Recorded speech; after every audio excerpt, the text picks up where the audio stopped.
পাশে গান করছিল, আমি গান শুনে অবাক হয়ে গেলাম, আমার এত সুন্দর গলা। সবাই করছিলাম আমরা, কিন্তু ওর গান শুনে আমি হঠাৎ জেগে পড়ি। আমি জিজ্ঞেস করি কে করছে গানটা, তো বললে ওই গানটা একটু শুনবো আমরা, 2 লাইন চলে দেখো কি সুন্দর গান। তাহলে করো, হ্যাঁ হ্যাঁ সবাই মিলে একসাথে করো, চলো সবাই তাল দিবে, ও এ খোলকে বাজাবে। হ্যাঁ দাও, চলো রেডি।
হ্যাঁ খুব সুন্দর।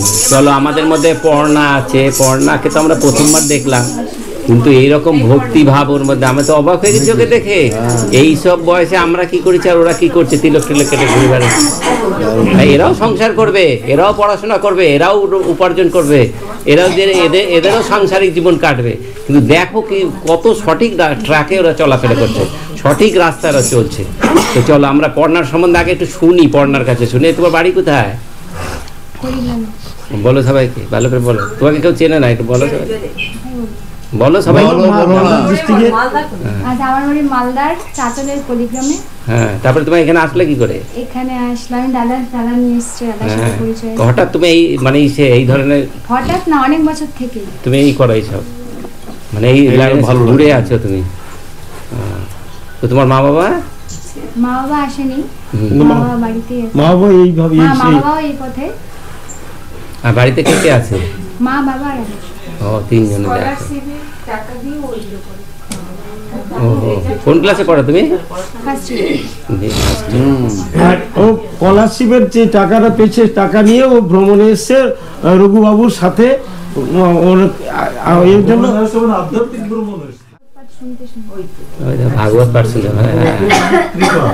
তো চলো ওকে একটু অঙ্গবস্ত্র পরিয়ে ওকে দাও, অন্য কেউ একজনের মানুষই দাও, অন্য একজনকে দাও, আর একজনকে এই ভারতের দিকে দাও।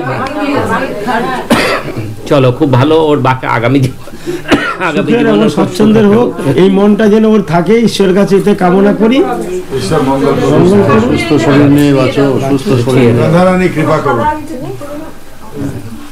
চলো এই দাও দাও দাও। এই বৃদ্ধ লোকগুলোকে নিয়ে খুব প্রবলেম, গামছা টামছা ঠিক করতেই দিন বৃদ্ধ আমরা যে কি হবে।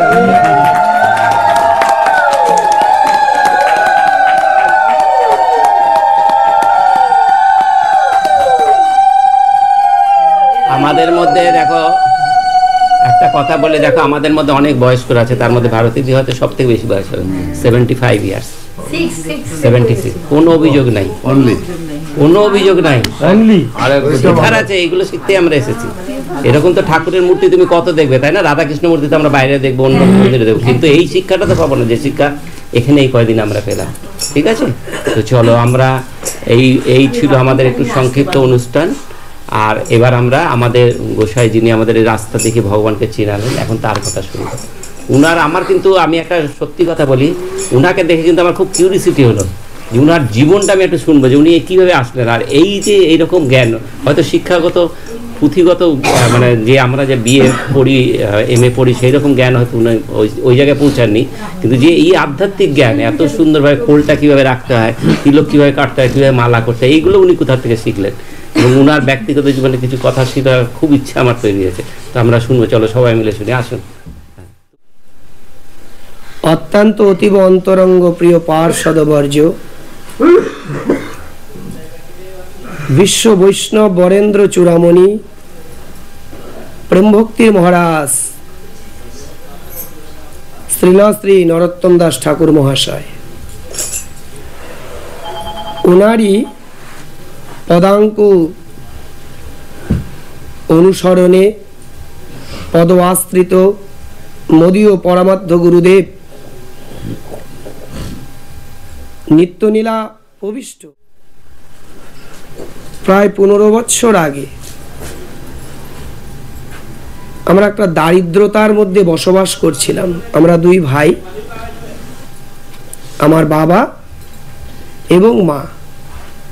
বাবার নাম বিশ্বনাথ ভট্টাচার্য, মার নাম যেহেতু বিশ্বনাথ, এর জন্য মার বিবাহর পরে বিশ্বনাথ উমা, মায়ের নামটা শ্বশুর বাড়ি থেকে উমা দিয়ে দিয়েছিল,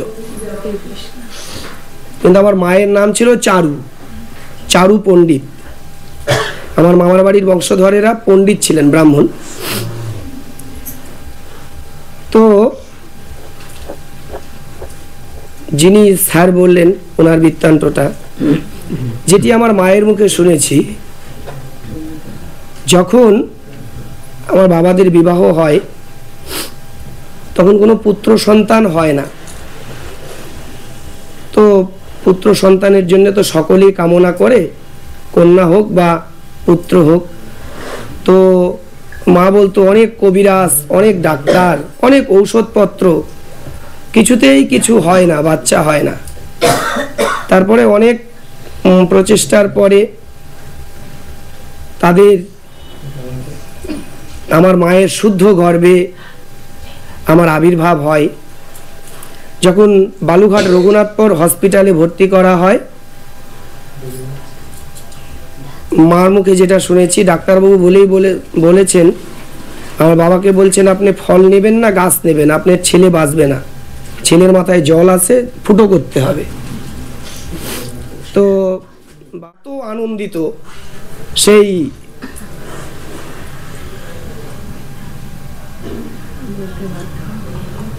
সেই গোপন কথাটা আপনাদের ভালোবাসাতে আমি এমন আনন্দিত, সেই গোপন কথাটাই আমি বলে দিচ্ছি যে আমার বাবা যখন শুয়ে পড়লেন তখন সাক্ষাৎ ভোলানাথ ত্রিশূল ধরে আমার বাবা বলে গেছে আমাকে, ত্রিশূল ধরে এসে বলল কোনো চিন্তা নেই, চলে যা বিশ্বনাথ। সঙ্গে সঙ্গে আমার বাবা উঠেছে, ওদিক থেকে খবর এসেছে মা ছেলে দুজনেই ভালো আছে, তাড়াতাড়ি চলে আসুন। সঙ্গে সঙ্গে দীর্ঘ 25 বছর আমাদের বাড়িতে ভোলানাথের পুজো হয়, সেই থেকে আমার বাবা শিবের পুজো করে। ভাগবতে মহাদেবকে পরম বৈষ্ণব বলা হয়েছে, বৈষ্ণবানং যথা শম্ভু। শ্রীমদ্ ভাগবতে বৈষ্ণব বলা হয়েছে, অনেক কথা কেন বৈষ্ণব বলা হয়েছে, এক ভাগবতীয় তত্ত্ব। তো দীর্ঘ 25 বছর ধরে পূজা অর্চনা করতেন, কিন্তু আমরা করতাম না পূজা অর্চনা, কিন্তু খুব অভাবের তাড়না, মানে দিন চলেন এরকম ব্যাপার। আমরা হয়ে গেছি, তারপরে আমার ভাই হয়ে গেল, খুবই অভাব হয়ে গেল। তারপরে বললেন যে তোমরা তো ব্রাহ্মণ ঘরের ছেলে, তোমাদের তো পুজো করার তো একটা যাজমানিক একটা তো অধিকার আছেই, তো ছেলেটাকে বিশ্বনাথ দা ছেলেটাকে একটু পুজো শেখান না, তাহলে তো কিছু আয় হয়। তো আমার জেঠুর কাছে ওই পুঁথি নিয়ে পুজো শিখি, মনে আছে আমার 10 টাকা নারায়ণ পুজো করে দক্ষিণা দিত, 10 টাকা দিত, খুব আনন্দ। 10 টাকা পেলে মানে বিশাল ব্যাপার। 11 টাকা 10 টাকা কেউ যদি 51 টাকা দিত, অত্যন্ত মানে খুব আনন্দ, মানে অনেক দক্ষিণা দিয়ে দিল অনেক দিনে, খুব আনন্দ। সেইভাবে আস্তে আস্তে আমাদের হয়। তারপরে মাঝখানে আস্তে আস্তে একটু উন্নতি হয়, উন্নতির পথ হয়। উন্নতির পথ যখন হয় তখন আমার যখন বয়স হলো, ঠিক তখন শ্রী গুরুদেবকে বলা হলো যে ছেলের তো বিয়ে দিতে হবে। ঠিক সেই সময় আমাদের গুরুদেবকে বলা হয়। তো গুরুদেব এই হুগলি ডিস্ট্রিক্টে আসেন ওনার এক শিষ্য বাড়িতে। সেই শিষ্যর বাড়ির এক মেয়ে, উনি নিজেই রান্না করে নিজেই ভোগ লাগিয়ে প্রসাদ খান, ওর বাবা মা খায় না। তো তার বাবা মা বলেছে যে আমার মেয়েটার বিয়ে দিতে হবে, সেরকম একটা ছেলে যদি পাওয়া যেত। তো বলছে হ্যাঁ তোর ছেলের বিয়ে, তোর মেয়ের বিয়ে ঠিক হয়ে গেছে, তোর চিন্তা করতে হবে না। ঠিক সেই সময় প্রভুপাদ ফোন করলেন যে উমা তোর তো ছেলের বিয়ের কথা বলছিলি, তোর ছেলের বিয়ে ঠিক হয়ে গেছে, তুই কার্ড ছাপায় নিমন্ত্রণ করে দে। ওখান থেকে ফোন করে দিলেন শ্রী গুরুদেব, কার্ড ছাপায় দে, নিমন্ত্রণ করে দে চারিদিকে, তোর ছেলের বিয়ে ঠিক হয়ে গেছে। তারপরে মা আমাকে বললো এই ব্যাপারে, যে গুরুদেব যখন বলেছে অত্যন্ত ভালো। শ্রী গুরুদেব নয়াবাজার আমাদের গুরুদেবের আশ্রম আছে, সেই গুরুদেবকে মেয়ে তুলে নিয়ে আসে, বিয়ের মঞ্চে প্রথম তাকে আমি দেখি। এবং আপনাদের কৃপায় এত ভক্তিমতী, আমি তো বছরে 10 মাসই সোশ্যালের সাথে যুক্ত থাকি। পুরো সংসারটাকে, আমার বৃদ্ধ মা আছে, পুরো সংসারটাকে ভক্তি দিয়ে, আনন্দ দিয়ে, ভগবানের সেবা দিয়ে, সুন্দরভাবে ফুলের বাগানে যেমন ফুলকে সাজিয়ে সাজিয়ে গুছিয়ে রাখা হয়, এটা বড় কথা নয়। আপনারা যদি কোনোদিনও যান তাহলে দর্শন করতে পারবেন, দেখতে পারবেন। তো পুরো ব্যাপারটাকে আপনাদের সেই সেবাদাসী, আপনাদের চরণদাসী সকলের সে সাজিয়ে রেখেছে পুরো ব্যাপারটাকে। গুরুজি হচ্ছে নবদ্বীপের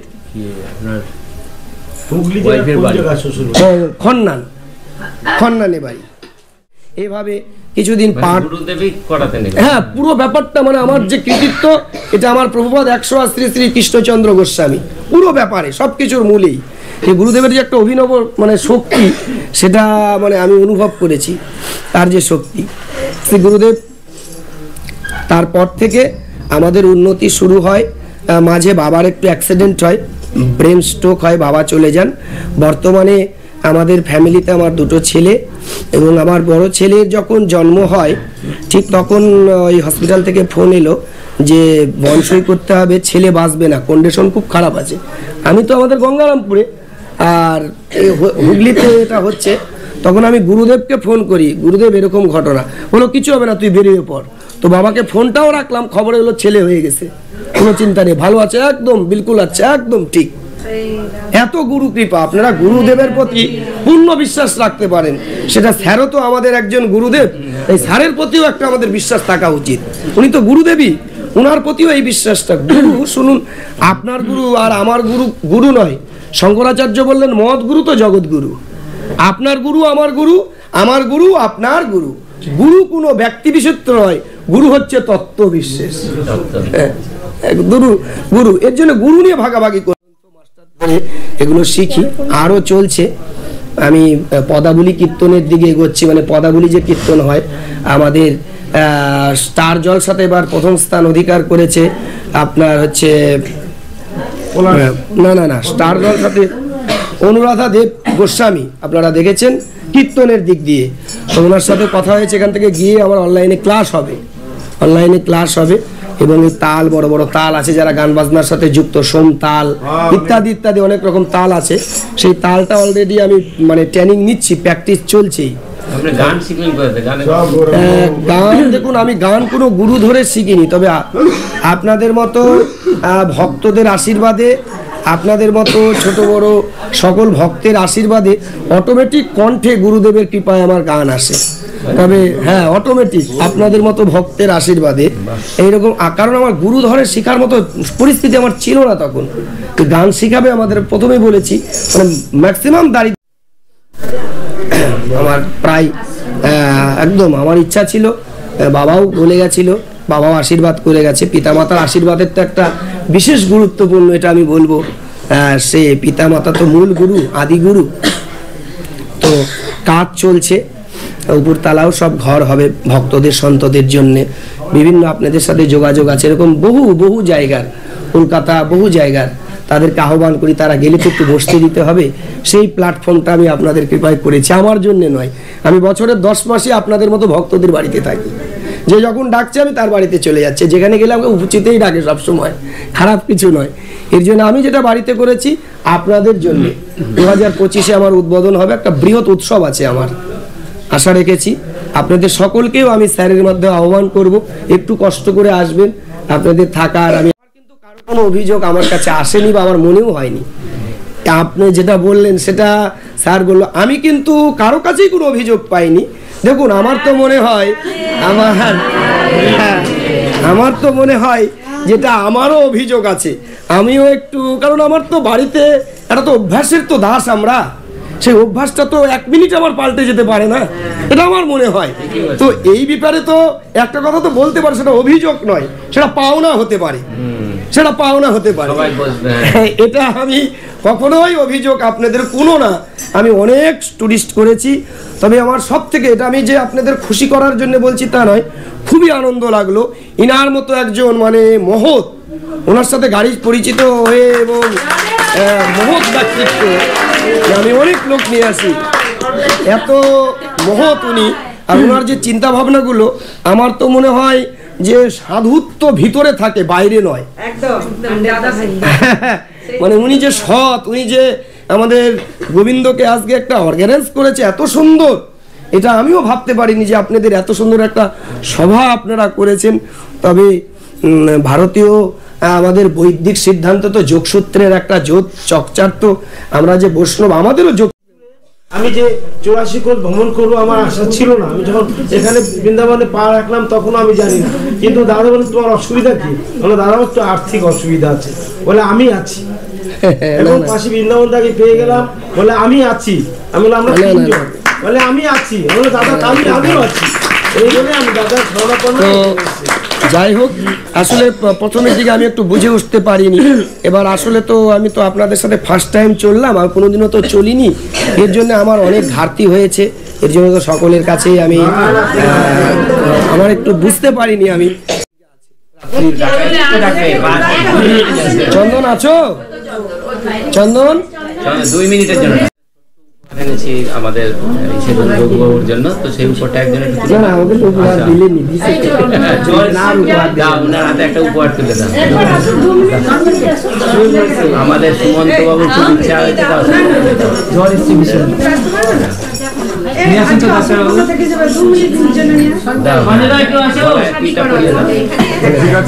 ওনাকে একটা দেওয়া হয়েছে নাকি? আমাকে দিয়েছে, তাহলে সঞ্জয়কে দাও, সঞ্জয়কে দাও। চন্দন চন্দন চন্দন চন্দনকে দাও, চন্দন চন্দন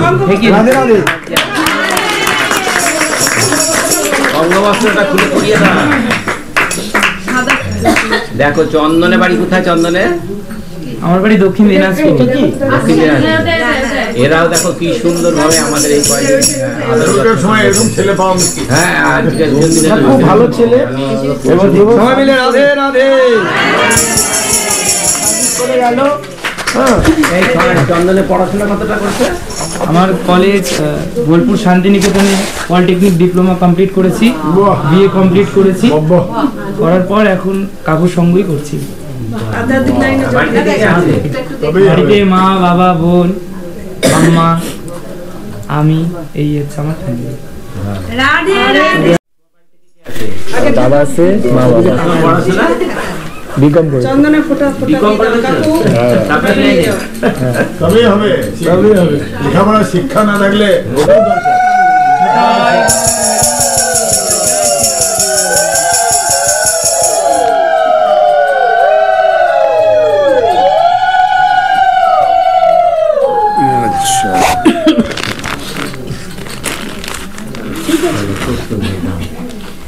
রাধে রাধে।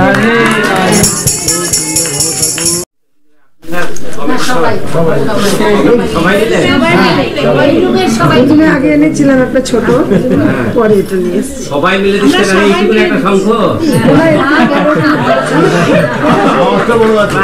কিনে আনতো, এরকম একটা শঙ্খ।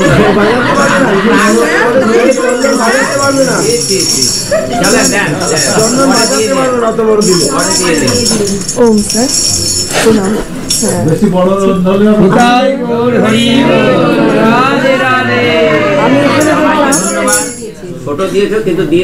এখানে আমরা যখন এলাম, এসে দেখলাম এত সুন্দর একটা পরিবেশ, কিন্তু শঙ্খের অভাব।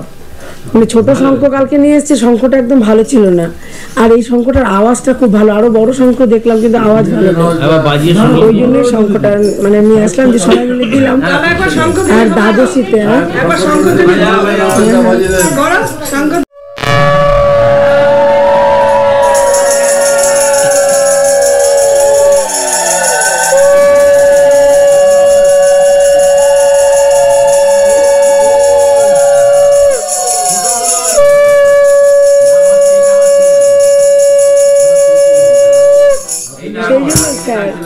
ভালো ছিল না আওয়াজ এবং এটা যে ঘাটটা